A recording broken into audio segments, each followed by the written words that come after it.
इस वीडियो में हम चैप्टर फर्स्ट नंबर सिस्टम का सेकंड एक्सरसाइज 1.2 करेंगे। 1.1 हम कर चुके हैं पहले और इस चैप्टर का बेसिक भी हम पिछली वीडियोज़ में कर चुके हैं। हम 1.2 एक्सरसाइज के क्वेश्चन सॉल्व करते हैं। पहला क्वेश्चन क्या है, state whether the following statements are true और फॉल्स, जस्टिफाई योर आंसर्स। हमें बताना है कि हम जो स्टेटमेंट्स दिए गए हैं यानी जो कथन दिए गए हैं वो ट्रू हैं या फॉल्स हैं, सत्य हैं या असत्य हैं, और जस्टिफाई और आंसर यानी हमें अपने उत्तर को रीजंस भी उन्हें बताने हैं क्यों हमारा आंसर क्यों सही है।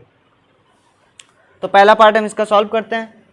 क्वेश्चन नंबर फर्स्ट का पहला part, every irrational number is a real number. क्या प्रत्येक अपरिमेय संख्या एक वास्तविक संख्या होती है? प्रत्येक अपरिमेय संख्या एक वास्तविक संख्या होती है।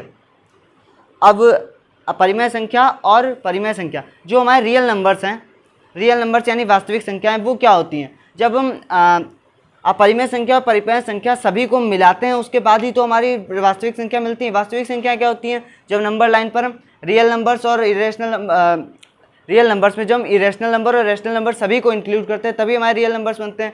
तो उसमें अगर हम इरेशनल नंबर की बात करें तो सारे इरेशनल नंबर रियल नंबर होंगे, तो ये होगा हमारा ट्रू।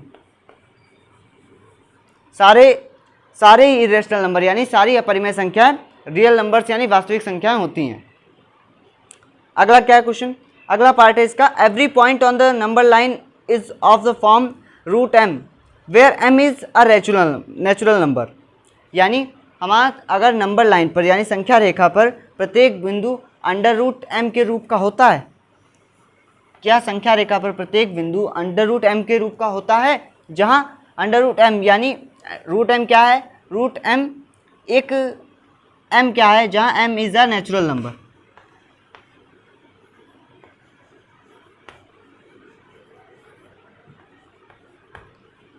हमसे कहा गया है कि हमें बताना है every point on the number line, संख्या रेखा पर प्रत्येक बिंदु यानी एवरी पॉइंट यानी हर संख्या रेखा पर अंडर रूट एम के रूप की होती है, और एम क्या है? वहां पर नेचुरल नंबर यानी हर संख्या अंडर रूट एम के रूप की हो और एम नेचुरल नंबर हो। क्या ऐसा होता है? ऐसा नहीं होता है, क्योंकि अगर हम संख्या रेखा पर देखते हैं, हम सेकंड पार्ट देखते हैं, जो हमारी नंबर लाइन पर होते हैं, नंबर लाइन पर हमारे नेचुरल नंबर्स की हम बात करते हैं तो नेचुरल नंबर में होता है 1 2 3। तो यहाँ पे हमें क्या क्या क्या रूट में लेना है, तो अंडर रूट में लेंगे तो root 1 root 2 root 3 root 4 root 5 root 6, ये सब हमारे नेचुरल नंबर्स में होंगे। 4 5 1 2 3 4 5 ये सब नेचुरल नंबर हैं, ठीक है, और इनको कहा गया रूट में लेना है। तो क्या ये सभी नंबर लाइन पर होते हैं? अब जैसे कि हमारे बात किया गया नंबर रूट 1, इसका तो 1 ही होगा, ठीक है। अब रूट 2 इसका क्या आता है? 1.404, और रूट 3 का 1.7 करके कुछ आता है। तो इस तरीके से ये क्या 1.404 और 1.70 करके ये क्या हमारे नंबर लाइन पर आएंगे या नहीं आएंगे? तो ये तो हमारे नंबर लाइन पर होते हैं, और इसमें क्या कहा गया है कि सिर्फ रूट एम की फॉर्म के ही होंगे, यानी सिर्फ रूट 1 रूट 2 रूट 3 यही नंबर लाइन पर हो सकते हैं नंबर लाइन पर। तो क्या इसके बीच में आने वाली डिजिट नंबर लाइन पर नहीं है? वो भी तो हैं। अब 1.4040 रूट 2 की वैल्यू है और 1.7 करके जो रूट 3 की वैल्यू है, तो इसके बीच में भी तो कुछ नंबर्स होंगे, 1.404 और 1.7। इसके बीच में क्या कोई डिजिट्स नंबर लाइन पर नहीं होंगी? इसके बीच की डिजिट्स भी नंबर लाइन पर होंगी, तो हम कहेंगे ये फॉल्स है। यानी जरूरी नहीं है कि नंबर लाइन पर सारे पॉइंट्स रूट एम के रूप के हो, यानी अंडर रूट में नेचुरल नंबर हो, ऐसा जरूरी नहीं है। थर्ड पार्ट हम करते हैं इसका। थर्ड पार्ट क्या है कि every real number is an irrational number. क्या हर रियल नंबर यानी हर वास्तविक संख्या क्या एक अपरिमेय संख्या होती है? हर वास्तविक संख्या क्या अपरिमेय संख्या होती है? हमने भी फर्स्ट पार्ट किया था तो हमने बताया था आपको कि रियल नंबर्स में परिमेय संख्या और अपरिमेय संख्या दोनों ही आती है, यानी रैशनल और इरेशनल नंबर दोनों आते हैं। तो इसमें कहा गया है कि real number is an irrational number. तो क्या वास्तविक संख्या एक अपरिमेय संख्या ही हो सकती है? परिमेय नहीं हो सकती? परिमेय भी तो हो सकती है। वास्तविक संख्या में तो परिमेय और अपरिमेय दोनों आते हैं, रैशनल और इरेशनल दोनों आते हैं, तो ये भी फॉल्स होगा, फॉल्स नहीं होगा। Every real number is an irrational number.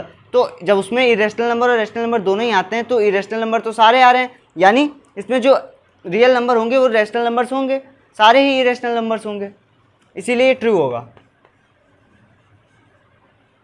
सारे इरेशनल नंबर्स रियल नंबर में आते हैं। अगला क्वेश्चन है, are the square roots of all positive integers irrational if not give an example of the square root of a number that is a rational number। सभी धनात्मक पूर्णांकों, यानी कहा गया है कि ऑल पॉजिटिव इंटीजर्स इरेशनल, क्या सभी पॉजिटिव इंटीजर्स का रूट जो होगा, स्क्वायर रूट होगा, वो इरेशनल होगा।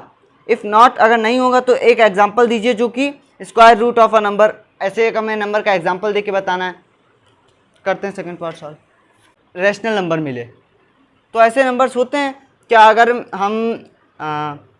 हम रूट 4 की बात करें, 4 इंटीजर है, 4 तो इंटीजर है हमारा, पॉजिटिव इंटीजर है, और इसका अगर हम रूट कर रहे हैं तो क्या ये इसका जो रूट आएगा वो क्या एक इरेशनल नंबर होगा? वो तो हमारा रूट 4 का आएगा वैल्यू 2, तो क्या ये इरेशनल नंबर है? नहीं है ना। और ये एक एग्जाम्पल भी है, रूट 4 एक एग्जाम्पल है कि इसकी वैल्यू 2 आ रही है, यानी ये बात इनकी जो है वो फॉल्स है।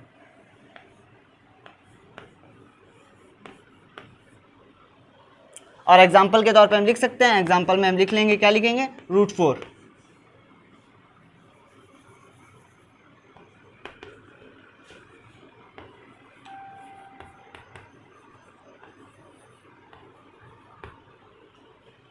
अगला क्वेश्चन है third, show how root 5 can be represented on the number line, कि नंबर लाइन पर यानी संख्या रेखा पर रूट 5, अंडर रूट 5 को हम कैसे रिप्रेजेंट करेंगे, यानी कैसे दिखाएंगे नंबर लाइन पर। तो करते हैं हम वो क्वेश्चन।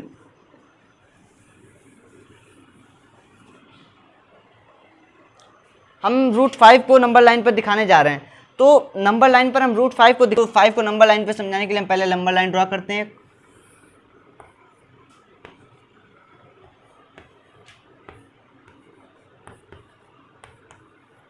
नंबर लाइन में ड्रॉ कर ली, उस पर हमने 0 1 2 3 वैल्यू लिख लिए, पॉइंट्स लिख लिए। उसके बाद हम क्या करते हैं, रूट 5 के लिए हमें क्या करना होगा, हम यहाँ से इसका लंब समद्विभाजक खींचेंगे 0 पर,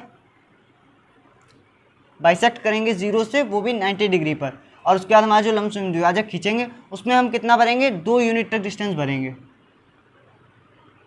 2 यूनिट तक डिस्टेंस भरकर कंपास से हम आर्क लगाएंगे, और उसके बाद इधर साइड को हम 1 यूनिट डिस्टेंस पर आर्क लगाएंगे कंपास से। उसके बाद इन दोनों को हम मिला देंगे, और इसको हम नेमिंग कर लेते हैं इसकी। इसको हम पॉइंट को ओ लेंगे, इसको ए और इसको बी।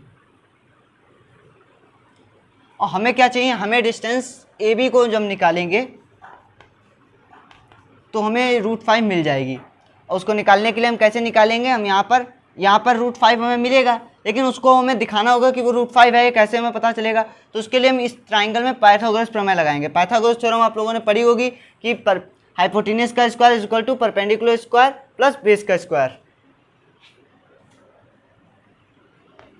तो हम ट्राइंगल AOB में पाइथागोरस प्रमेय लगाएंगे, Pythagoras theorem in triangle AOB।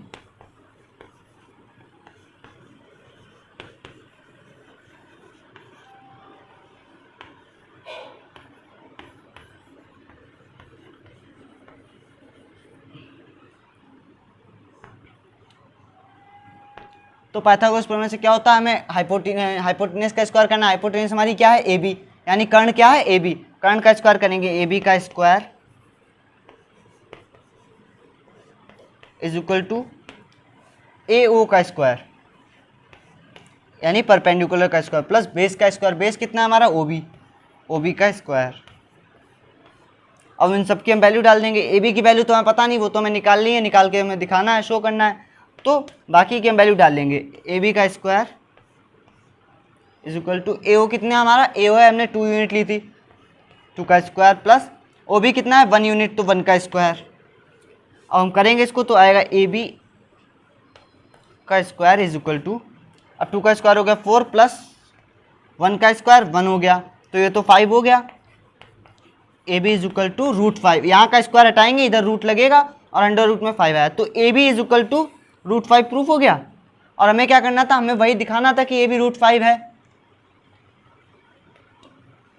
AB root 5 तो हमारा निकल है, लेकिन हमें तो इसे भी नंबर लाइन पर दिखाना है ना। तो इसको नंबर लाइन पर हम कैसे दिखाएंगे, ये जो AB डिस्टेंस है इसको हम कंपास से नापेंगे, उसके बाद कंपास से इसको हम फिल करने के बाद इसको हम यहाँ से 0 से लेकर के यहाँ पर आर्क लगाएंगे, तो हमारी यहाँ पर कुछ आर्क आएगी, हमारा √5 हमारा यहाँ पर नंबर लाइन पर दिखा देंगे हम, यहाँ पर √5 होगा।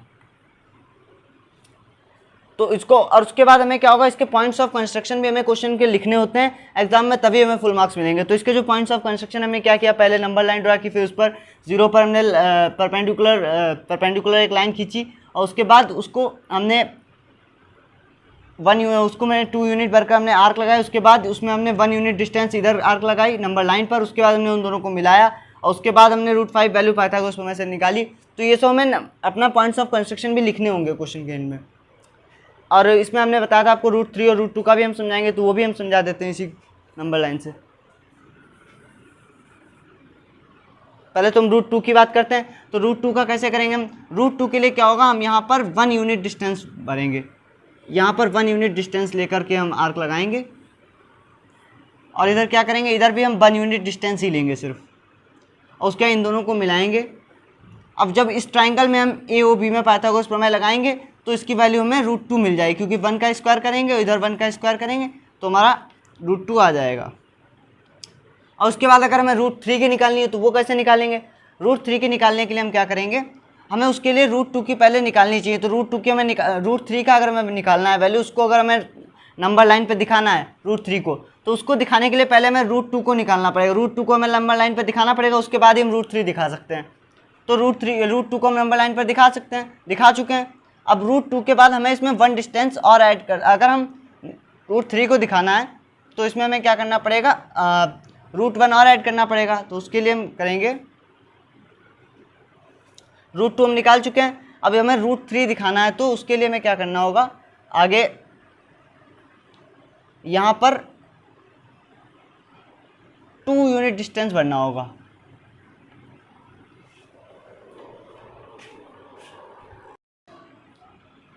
तो √3 के लिए हमें √2 निकालना जरूरी है। √2 हम पहले ही निकाल चुके हैं। तो √2 जो हमने नंबर लाइन के लिए निकाला है, तो √2 की डिस्टेंस को हम पहले कंपास से अपना लेंगे, उसके बाद उस कंपास से हम यहाँ पर √2 पर आर्क लगाएंगे, √2 पर आर्क लगाएंगे, और √2 पर आर्क लगाने के बाद इधर हम 1 डिस्टेंस पर 1 यूनिट पर उसको मिला देंगे।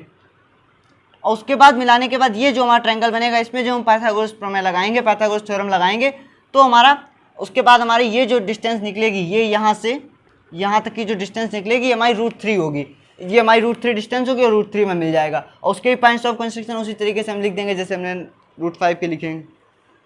उसके बाद अगला क्वेश्चन हम करते हैं।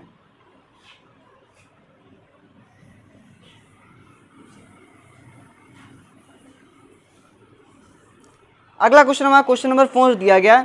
ये एक क्लासरूम एक्टिविटी है जो आप लोग को करना है कि construction the square root of spiral, take a large sheet of paper and construct the square root of the following ओपिएंट √5, √3 और √2, √3, √4 इस तरीके से आपको दिखाने हैं। तो ये क्लासरूम एक्टिविटी हमने आपको बता दिया कि √2, √3 और √5 कैसे निकालेंगे, हमने आपको बता दिया।